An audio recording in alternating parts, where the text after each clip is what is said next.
Good morning, good evening, good afternoon, wherever you are in the world. And this morning we're having a conversation with Sue Bailey. Good morning, Sue. And please remind me where you're from. I'm from the Shropshire Welsh borders.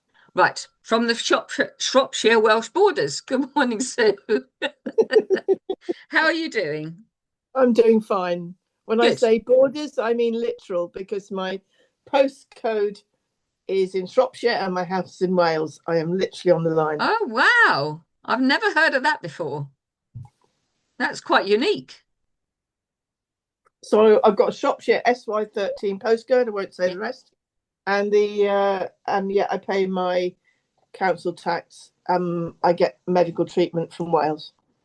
Wow. Well, that's very unusual. I've never heard that before, but And you it know, benefits me in that the house that I is on a landed estate.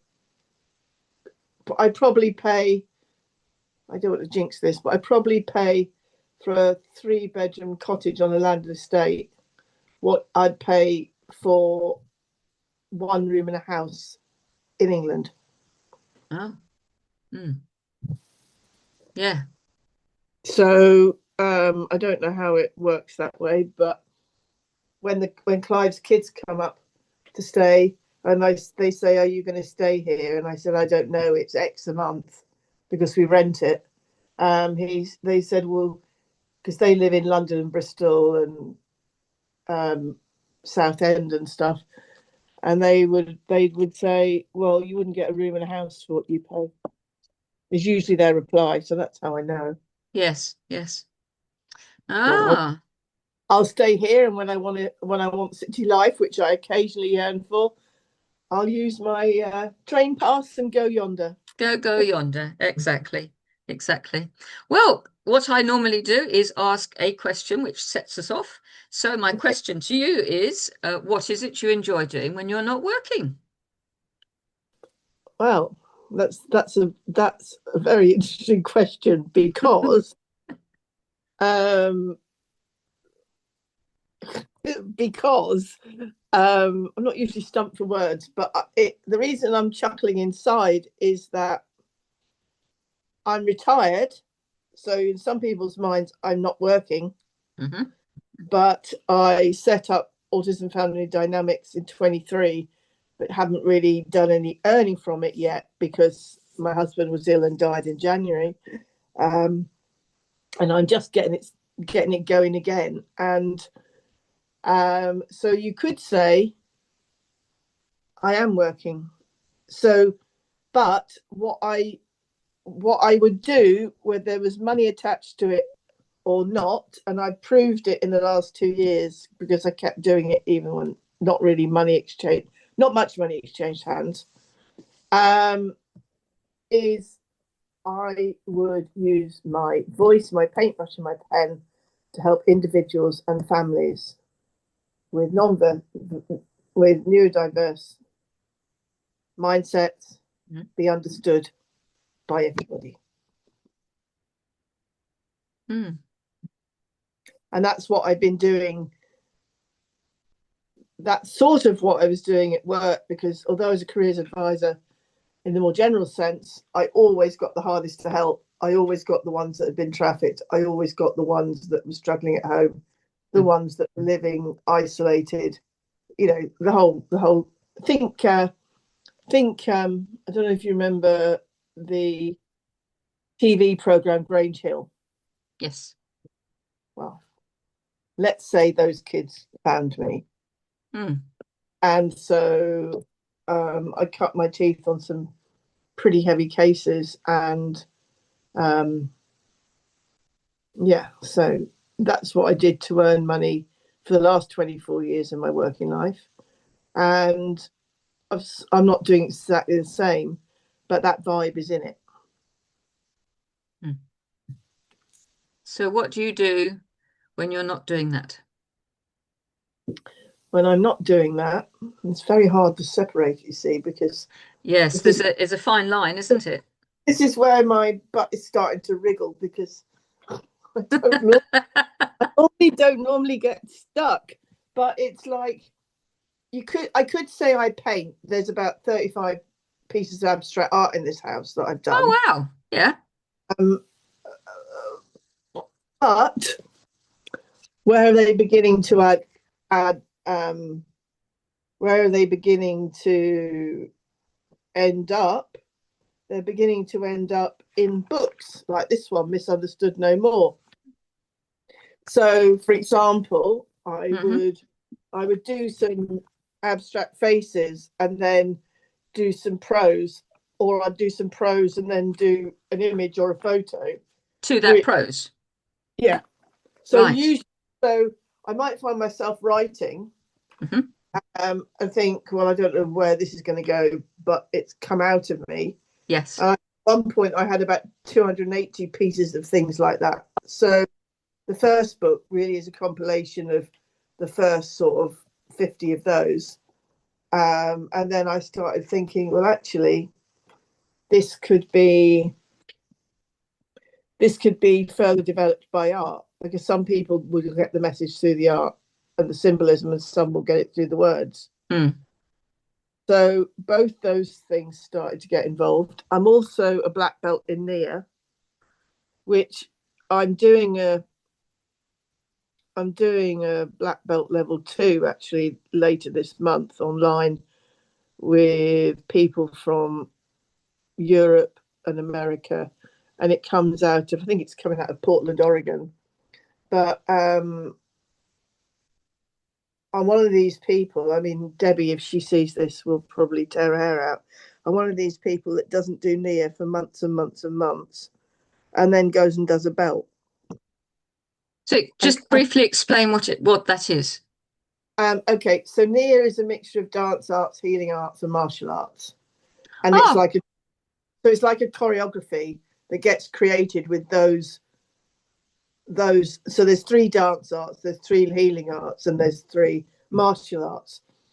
The people who choreograph the routines, mm. which anybody could get online for about $20 a month, um, basically bring some of those 9 elements into everything that gets created, or Oh, wow. several of those 9 elements into everything that gets created. Hmm. So Debbie used to do a lot of physical exercise type stuff in the 80s in America, and she knackered her body. So then she started interviewing like senseis that did martial arts and, jazz dancers and all, various people. And she thought, well, what if I took the essence of this? And so it's been going about, sorry, Debbie, I can't remember how long, but it's been going about 35 years. Wow. And then she trains the trainers, of which there's a bunch across the world, Hmm. and they hold classes for Joe Public, and then and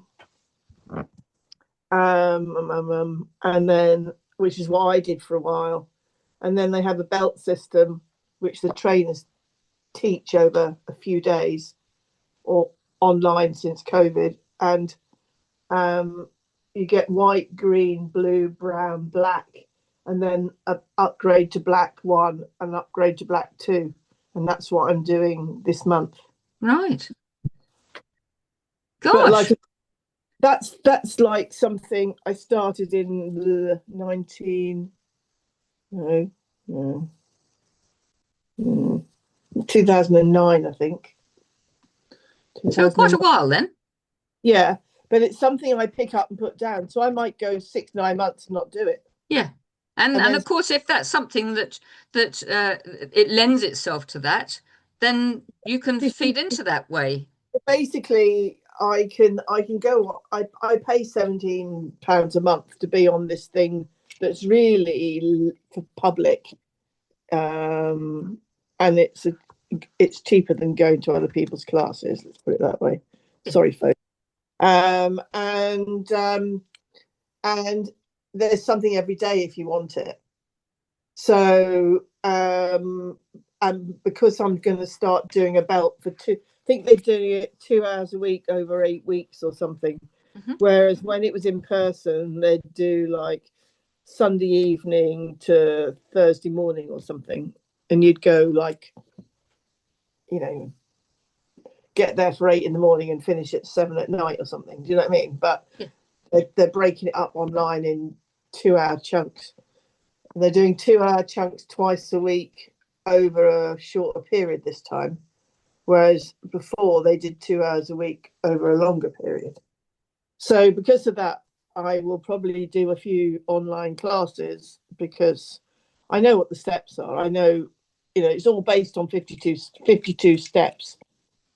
So, you know, you can bet your bottom dollar those 52 steps are going to be involved in some way or form, but you don't know which ones are going to be involved.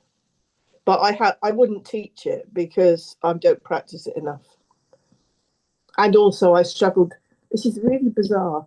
I can be in a room. I've done this. I've been in a room back to back to another person who was dancing, and I've managed to do it completely. If I try to remember the form at home without an audio or visual aid, I struggle after about the first 10 minutes. So I could introduce it in short burst in something, but I wouldn't do a whole hour class. So there you go. Yeah, that's interesting. And so with your art, so you would write prose and you would then uh, have an image that comes from that. Do you do the same if you're outside and you see something? Would you then convert that to something in an abstract form, or would it be in a natural form? Okay, so for example, in Misunderstood No More, which is the first book of three, there's abstract images, or sometimes like I've got to answer you, I wrote a piece called The Shadowed Self, and I took to a picture of me in a shadow. Oh, right, yes. So I was walking along and saw my shadow. I thought, oh, I'll take that. That'll be useful. So it's like that came from a photo Yeah. outside. Hmm. And I've got another character called Little Willow, and I took a picture of a willow tree, which of course I can't find, but there's a picture of a willow tree. Yeah. So Um, it's quite a mix then, isn't it, with the abstractness and the natural form, but yeah, with a kind of leaning to a sort there you of go. There's a abstractish. tree. Yes, that's Uh, lovely. Yeah. and that's this Little Willow. Basically, what these are, as I learned I was neurodiverse when I was 47, Hmm. I started to be more observant of some of my more quirky behaviors or some of my things I really struggle with. And it started by me one night sitting in front of an open fire, and I was just looking at the flames.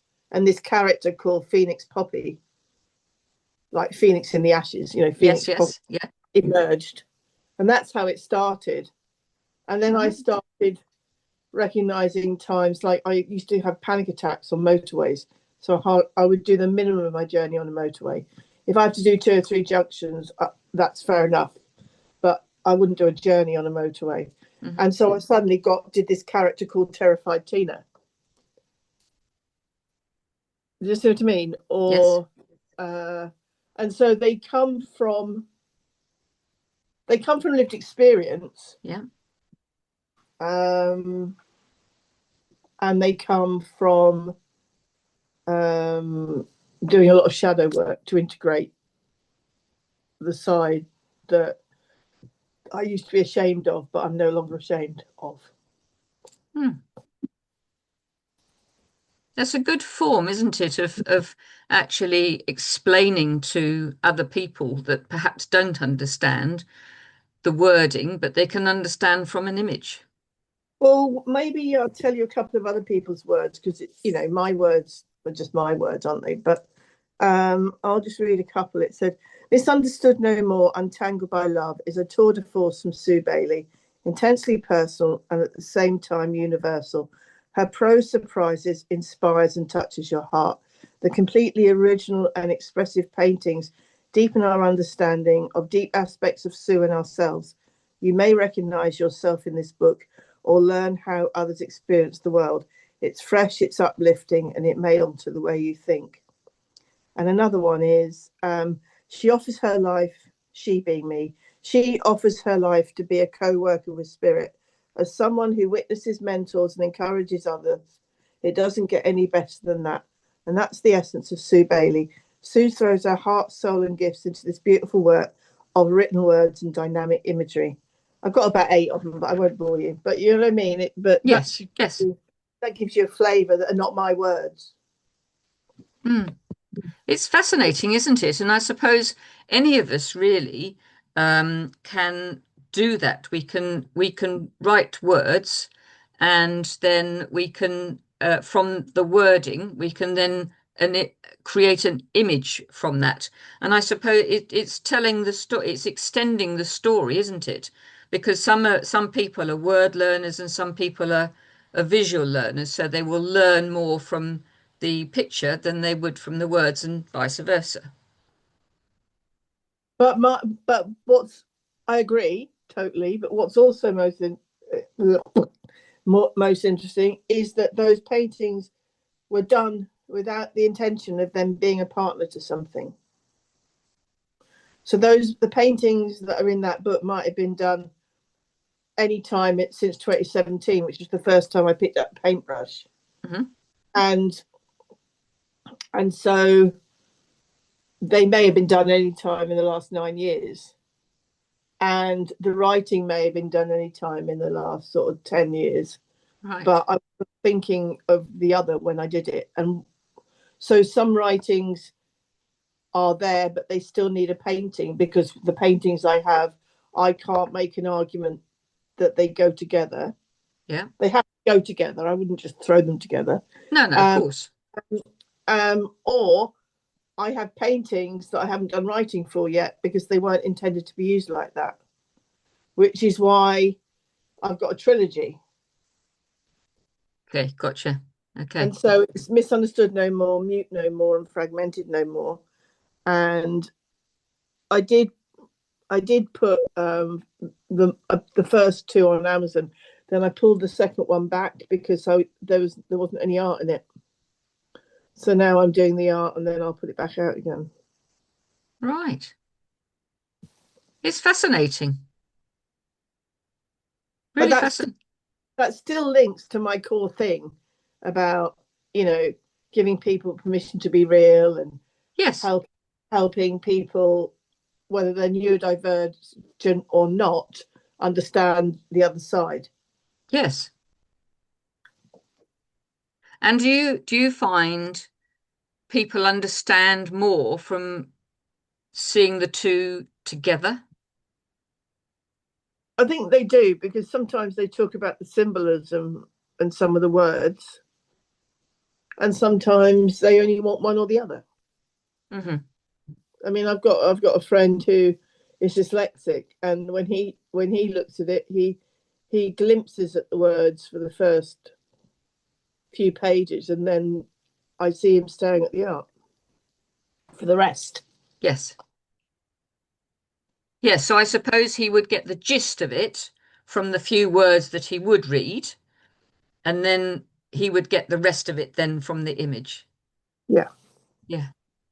Yeah. Isn't it? It's fascinating, isn't it, how our brains are wired? And do you know what's even more fascinating? When I close my eyes, it's completely black inside. It's a condition called aphantasia, which means that I don't paint from what I see from the inside. And I only knew this was even a thing when I went to Hawaii in 2017 um, to learn this technique, which is called intentional creativity. And I was with 49 women from around the world.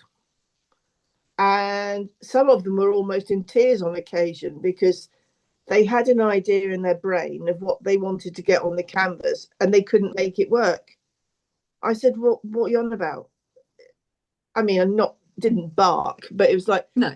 what do you mean? What do you mean you've got a painting in here you want to get out? It's completely black in my bonds, you know. So they said, you know, so it's like they couldn't understand how I could paint when I don't see it in my head first. And I Right. couldn't understand how they were painting for something they could see before they See, did it. yeah. That is fascinating, isn't it? Really fascinating. And people say, oh, so when people told you stories when you were little, did you not see the characters? You know, like Enid Blyton. I mean, I'm going back very Yes. long now. You know, Yeah. did you not see the characters? No.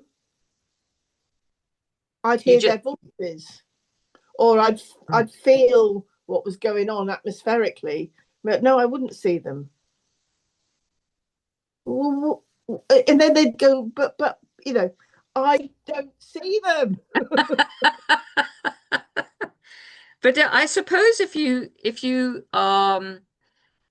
not used to that way round, so if you're not used to having that image in your head and putting that, transferring that to realistic, to on paper, if they're not used to that, then they're not going to understand it, are they? And obviously vice versa for you. How the hell do they have this image in their head and put it on paper? It's yeah, it's really fascinating. Really fascinating. Um, and I'm sure there's room for further conversations. But Sue, I'd love to thank you for explaining a little bit more this morning. And I'm sure all the viewers will be fascinated to learn a little bit more as well when they're watching this. So thank you again for joining me on Carolyn's Chit Chat. Thank you, Carolyn, for having me. You're welcome.